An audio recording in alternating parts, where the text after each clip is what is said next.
Imagine a machine so massive it weighs 15,000 tons, the equivalent of 100 Boeing 747s. This was the Captain, the heaviest land vehicle ever built in the U.S., a 21-story Titan that moved more earth than the entire Panama Canal project combined. But on a quiet Illinois night in 1991, this invincible giant was killed by a $50 piece of rubber. A single burst hydraulic hose transformed 8,000 gallons of fluid into a high-pressure flamethrower, turning the pinnacle of American engineering into a $100 million furnace in just 6 hours. Why did the most powerful machine on Earth have a fatal flaw hidden in its very foundation? And why, after 26 years of dominance, was it simply left to be eaten by its own shadow? Today we're uncovering the rise and the fiery execution of the Iron Beast, a machine that was too big to save and too expensive to let live. Captain Mine, Illinois. September 9th, 1991, evening shift, 8,000 gallons. That's what was circulating through the captain's lower frame at the moment one hose failed under pressure. Not a catastrophic structural collapse, not a detonation in the main drive motors, not a geologic event in the southern Illinois coal seam below. A single hydraulic line ruptured, sent a pressurized mist of fluid across the surface of an electrical relay panel in the machinery compartment. And the relay did exactly what relays do when exposed to ignition. The fluid was already burning before anyone above it knew the hose had failed. The evening shift crew heard the machine the way they always heard it, through the ground, not through the air. The vibration registered in your boot soles 200 yards before the pit edge came into view. In the operator's cab, 7 stories above the lower frame, the ambient smell was the same. It had been every shift for 26 years. Hot machine oil, coal dust from the overburden, and that dry metallic residue that coated the back of the throat and didn't fully clear until morning. The captain had been running continuously since 1965. No holidays, no shutdowns beyond maintenance windows. The 8 crawler blocks sat still while the dipper worked. Each block 45 feet long, 16 feet high, each individual shoe weighing 3.5 tons. The boom extended 215 feet into the Illinois sky. One dipper cycle, 270 tons of overburden, lifted, rotated, released. The sound of the house rotating wasn't metal on metal. It was a deep, sub-audible pulse from the main ring gear, felt in the chest before the ears registered it as sound. The operator at the controls had no view of the lower frame. Between his position and the compartment where the fire started were multiple decks of steel, 6 to 7 stories of structure, and the continuous noise output of 30,000 horsepower. Nothing on his instrument panel flagged a problem. That's the nature of what happened. It wasn't a detectable failure. It was a hydraulic line in a sealed space, running adjacent to an electrical panel. That proximity was a design condition, not an accident. Over 26 years of continuous operation, the captain moved more than 3.5 billion cubic yards of overburden. The entire Panama Canal excavation, the failed French campaign, and the successful American effort counted together totaled roughly 1 billion. One machine, one mine, one county in southern Illinois. Fire crews from multiple surrounding counties arrived and positioned on a terrace cut into the pit wall, 25 feet below the lower frame, not at grade level, not above the burn, but below it, because no standard fire apparatus in Perry County could physically access the base of a structure that size. They worked from the outside of an industrial building, directing lines upward at a fire that had 8,000 gallons to sustain it. The boom remained untouched throughout. So did the dipper, the wire ropes, the gantry. Everything that gave the captain its visible size survived the night. Everything that gave it life did not. Marion, Ohio, 1962. Southwestern Illinois Coal Corporation signed a contract with Marion Power Shovel Company for a machine that had no precedent in the industry, not an upgraded version of an existing model, a new category entirely.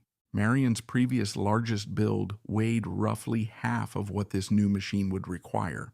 The new specification called for double the weight of anything the company had constructed before. That framing matters, because by 1962, Marion Power Shovel was not an unknown shop testing its limits. The company had been in operation since 1884. Its machines cut the Panama Canal. 24 shovels shipped to Panama between 1902 and 1911, one of them setting the world excavation record in July 1908.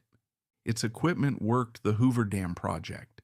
Its shovels helped dig the Holland Tunnel beneath the Hudson River.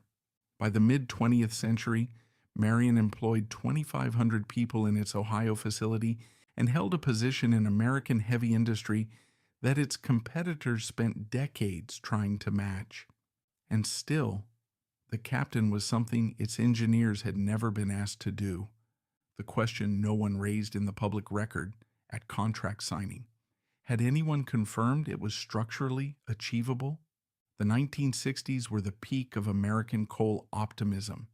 Electricity demand grew every year. New coal-fired generating stations were going up across the Midwest on multi-year construction schedules, and Illinois coal seams, wide, horizontal, accessible, were a strategic asset to every utility company in the region. Southwestern Illinois Coal Corporation held a deposit near Percy in Perry County, where two separate coal seams lay at different depths beneath a thick cap of overburden. To work both seams economically, you needed a machine capable of stripping hundreds of tons per cycle and advancing the cut at a rate no existing equipment could approach. The arithmetic was straightforward: cost of the machine versus cost of mining without it.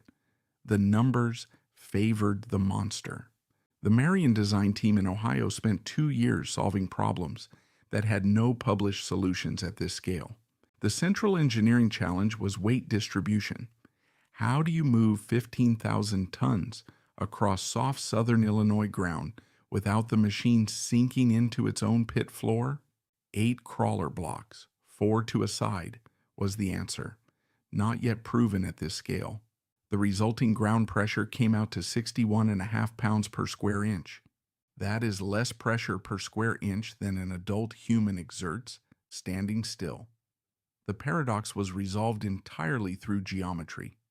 Spread the mass wide enough across enough contact surface, and something 15,000 tons heavy becomes, to the ground beneath it, almost negligible.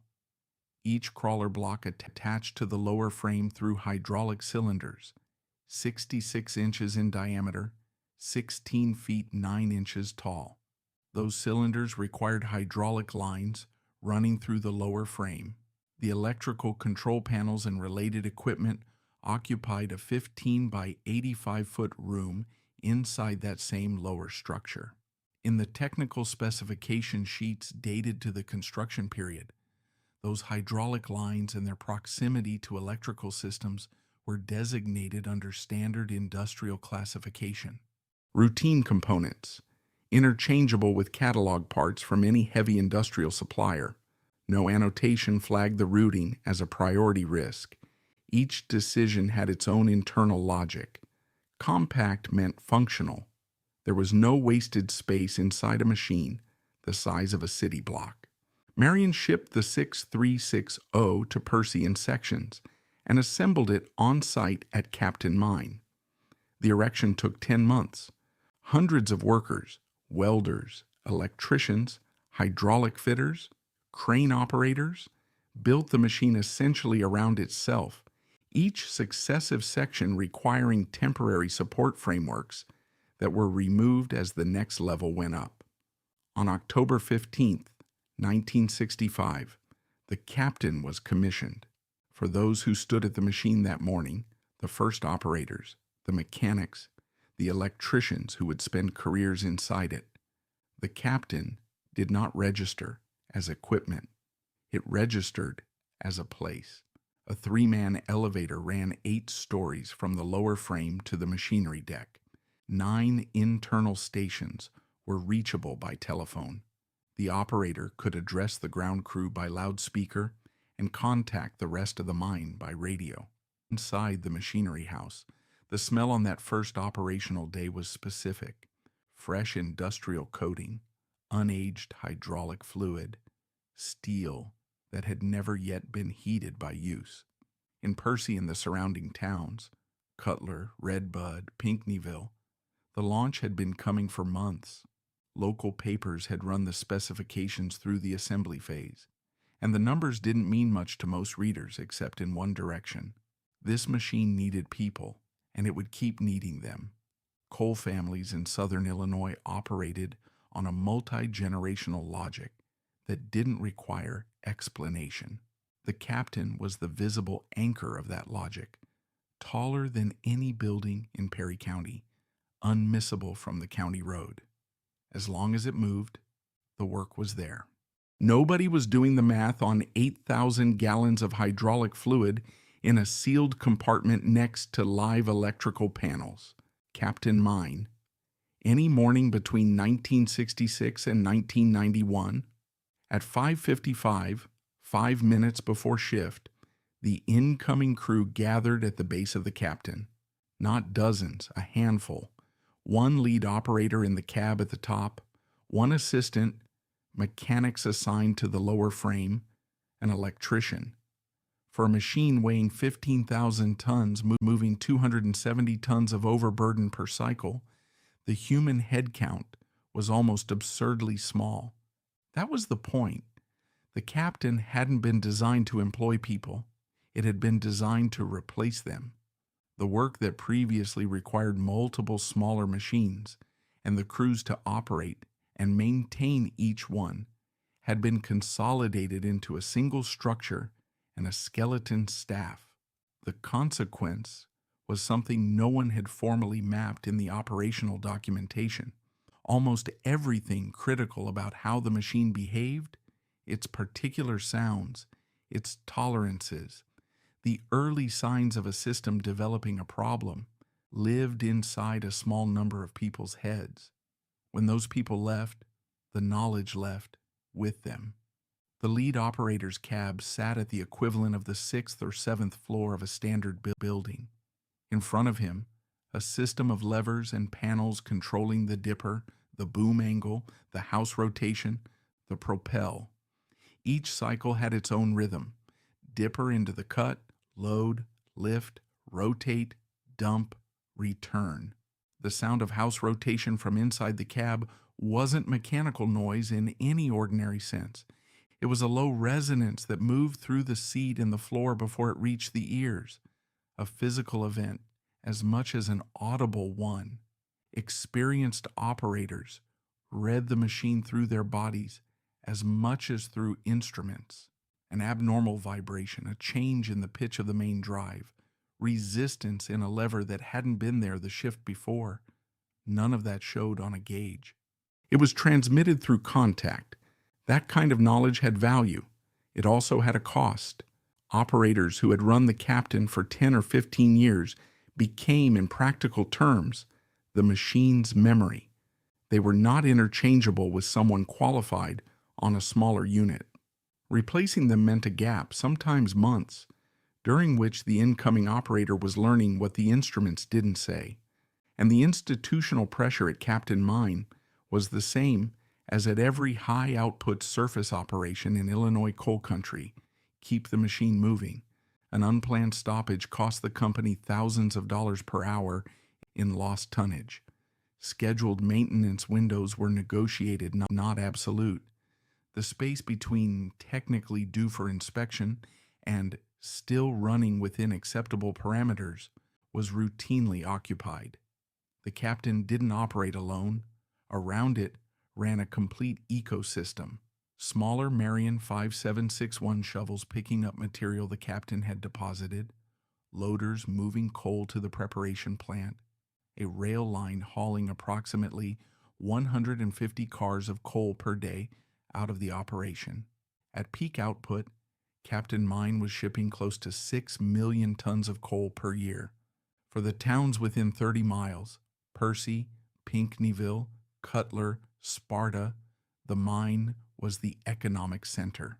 2 generations of the same family working the same operation was not unusual. It was the expectation. The machine determined what a Saturday night cost and whether the school district could afford a new bus. When the captain stood down even for a planned maintenance cycle, the towns felt it within a day. In 1989, 2 years before the fire, Arch Coal, which by then controlled the mine, conducted an internal equipment assessment. Records from the Illinois Mine Investigator's Office that year note industry-wide discussion of hydraulic system integrity in heavy stripping equipment. What specifically was assessed on the captain, and what conclusions were reached about the condition of the lower frame hydraulic lines, is not documented in any publicly available source. No corrective order appears in the accessible record. No modification to the hydraulic routing was logged. The machine kept running. The operators who retired from the captain before 1991 left without formal technical debrief. There was no institutional process for capturing what they knew. That was not negligence. It was the standard practice of the era. Tacit knowledge transferred vertically, in person, from one operator to the next, through shared shifts and proximity. When the chain broke, it broke quietly. The machine didn't announce what it had lost. It continued running, slightly less legible than before, to whoever was in the cab the following morning. On the evening of September 9, 1991, the operator on shift could hear his machine. He knew its rhythms, its outputs, its normal register of sound and vibration. What he could not hear, what no one in any cab on any shift had ever been positioned to hear, was the condition of a hydraulic hose 7 floors below him, inside a sealed compartment, behind the constant output of 30,000 horsepower.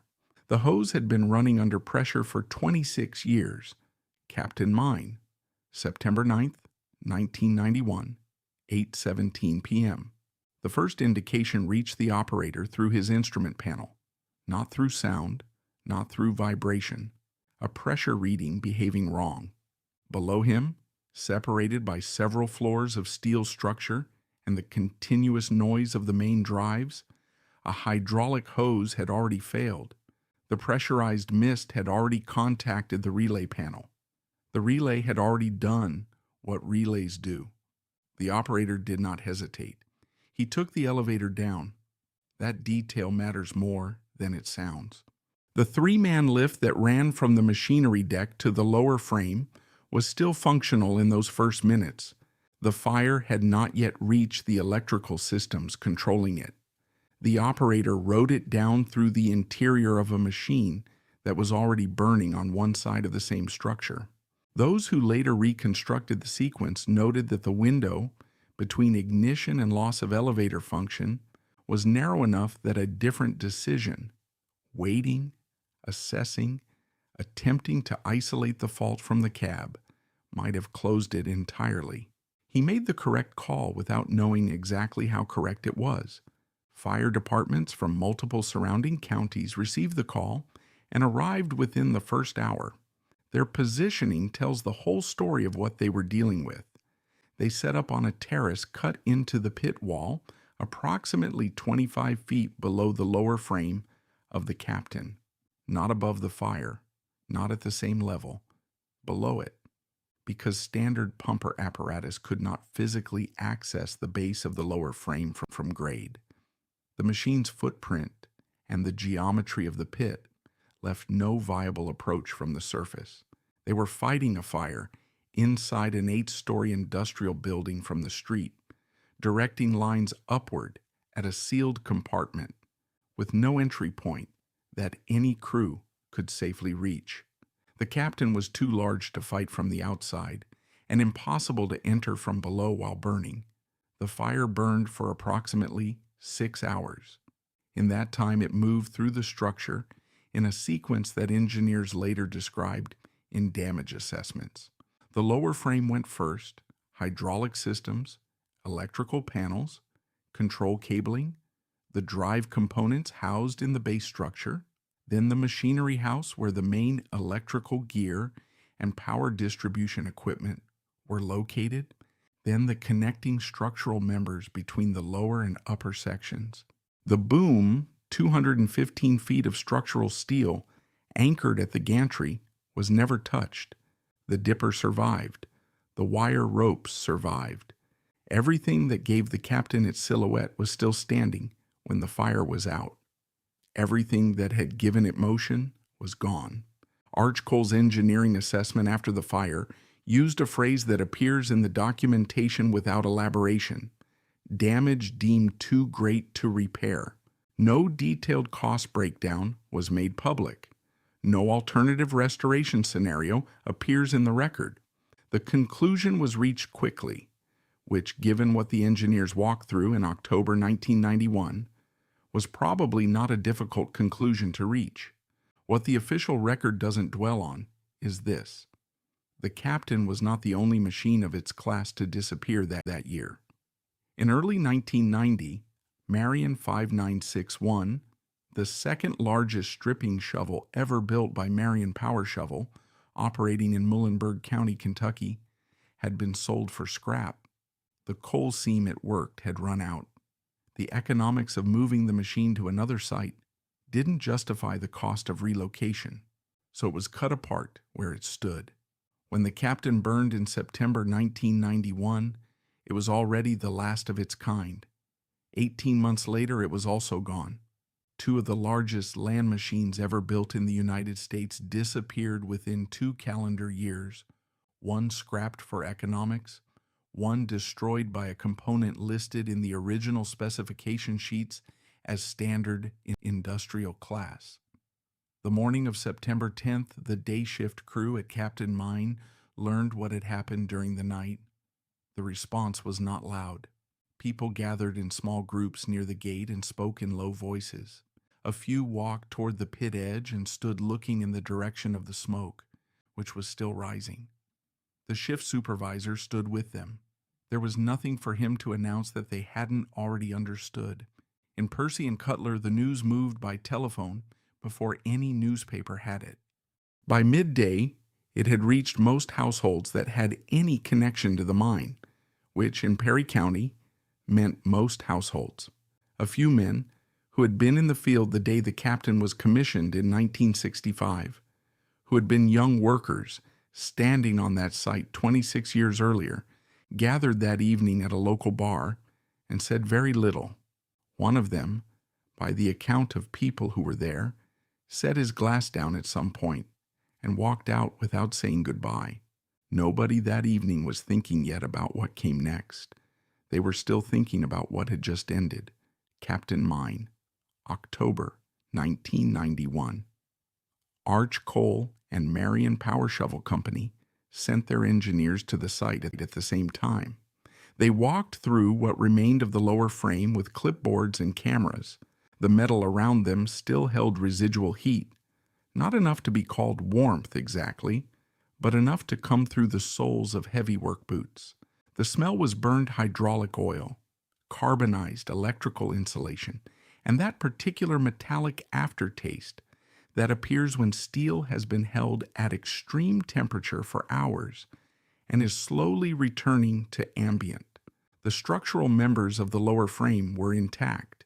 The steel had not melted, but everything mounted to it. Every panel, every cable run, every hydraulic component, every control system had been reduced to material that no longer had a function. The cause of the fire was not in dispute. It had been established within days of the event: a ruptured hydraulic hose, an electrical relay, ignition of pressurized fluid.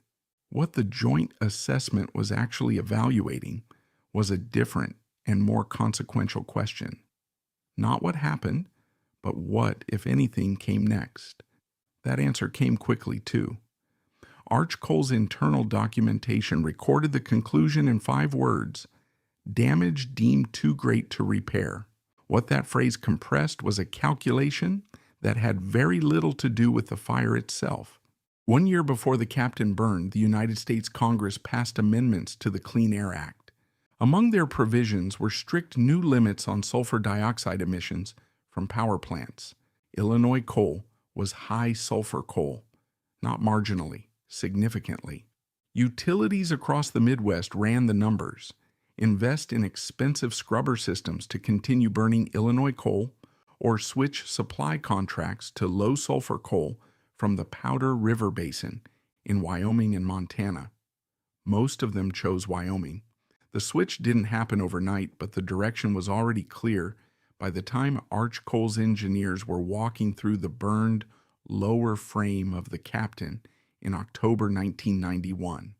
Between 1990 and 2000, Illinois coal production fell from 61.7 million tons annually to 33.5 million.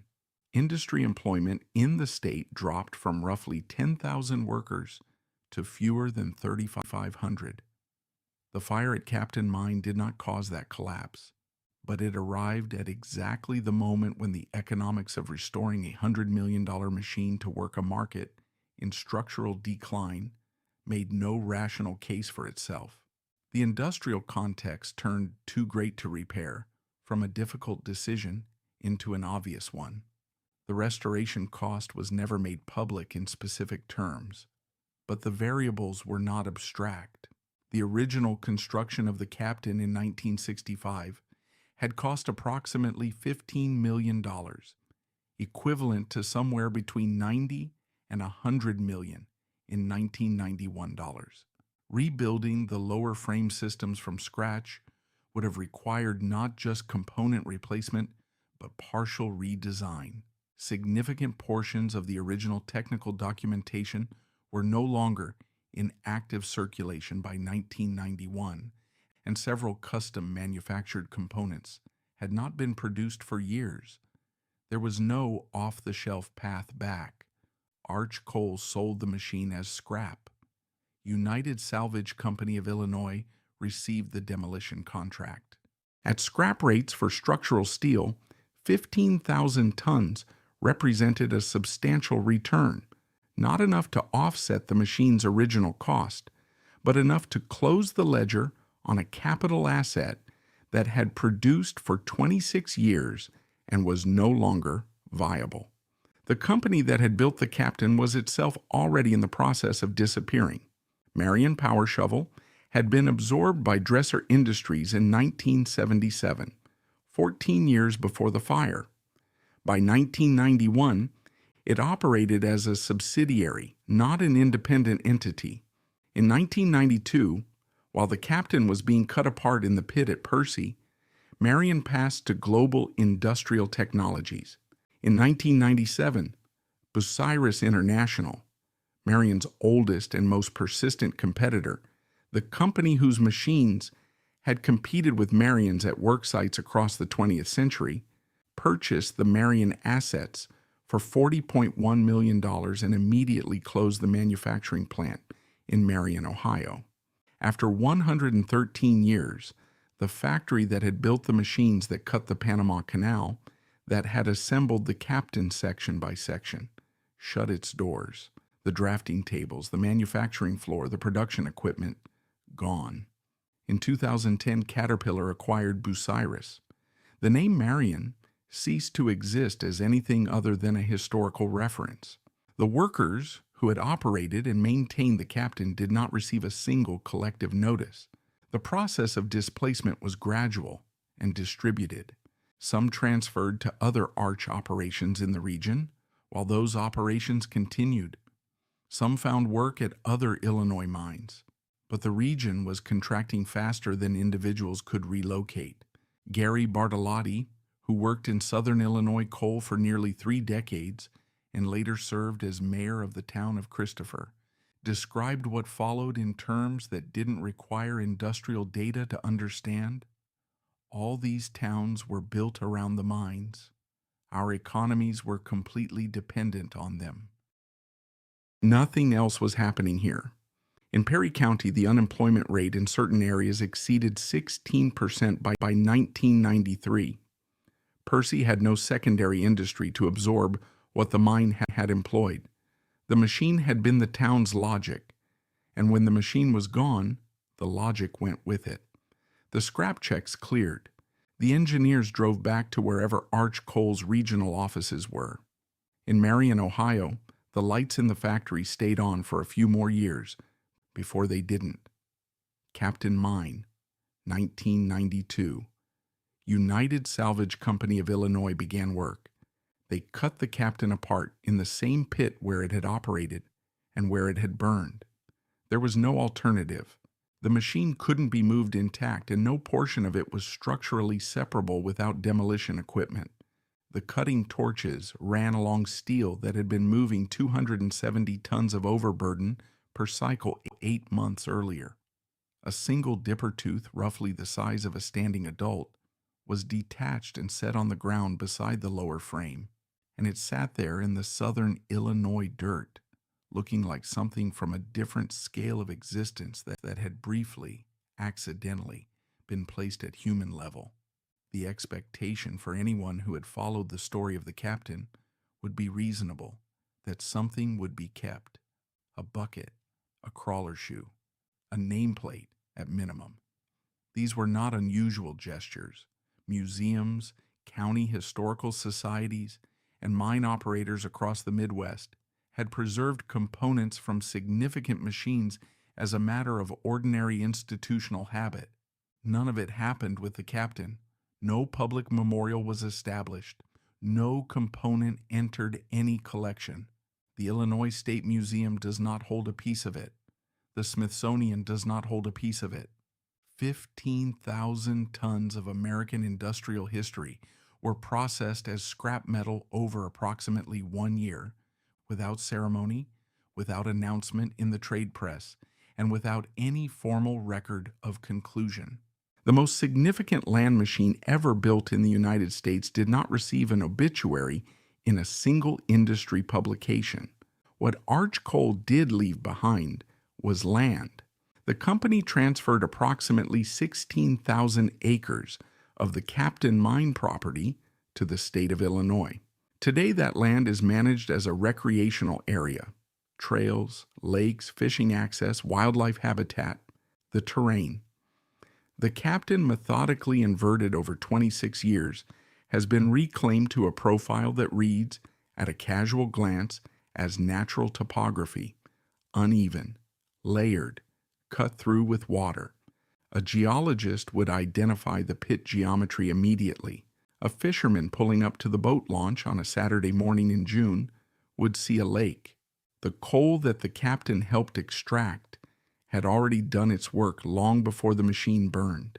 It had moved through preparation plants, rail cars, and utility contracts into decades of electricity generation across Illinois, Indiana, and Missouri. That energy is not traceable to a source anymore.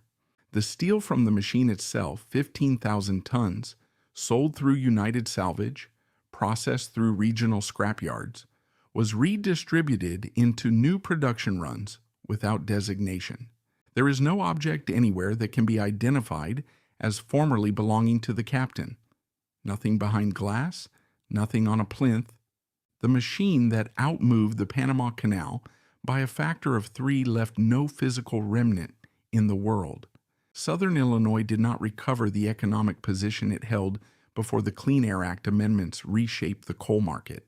By 2015, the state was producing roughly 91% of its 1990 coal output, but with 41% of the 1990 workforce. The productivity gains came from technology and from consolidation, not from restored demand. The jobs that had structured life in Perry, Franklin, and Williamson counties did not return in any equivalent form. New industry did not arrive to replace them. The towns that had been built around coal remained towns built around coal, except the coal was now worked by fewer hands on diminishing acreage, and the institutional gravity that had held communities together across 3 generations was no longer sufficient to hold them at their 1985 population. Christopher, Pinckneyville, Percy, Cutler, through the 2000s and into the 2010s, these towns carried poverty rates roughly twice the Illinois state average. School districts merged or consolidated to maintain basic services. County emergency services were restructured simply to remain operational. The social infrastructure that a 6 million ton per year mine had quietly underwritten, the diner that stayed open on the night shift, the hardware store, the high school sports program with a full roster, contracted without announcement. The way things contract when the reason they existed is gone, but no official event marks the transition. In Marion, Ohio, the factory that built the Captain closed in 1997 when Bucyrus International acquired Marion's assets and shut the plant. The building that had housed the drafting rooms, the production floor, the cranes that lifted machine components, it stood for years after closure as Marion, Ohio, worked through the same arithmetic that Percy, Illinois, had already completed. A company founded in 1884 that had shipped equipment to Panama before the First World War, that had built the machine that out-excavated all other machines in American history. It ended as a line item in a Bucyrus acquisition filing. When Caterpillar bought Bucyrus in 2010, the Marion name disappeared from every active document. Today at the Captain Mine recreational area, the fishing is good. The lakes are clean. In season, people drive out from Pinckneyville and Duquesne with rods and folding chairs and coolers, and they spend the afternoon at the water's edge without thinking about what the ground beneath them once was. The old rail spur that carried 150 coal cars a day out of the mine has been gone for years. The ties pulled, the grades softened by weather and grass. The Captain moved more earth than any machine in American history. It burned in 6 hours. It was cut apart where it stood. Nothing was saved. They don't build machines like that anymore. They don't build the towns that grew around them either.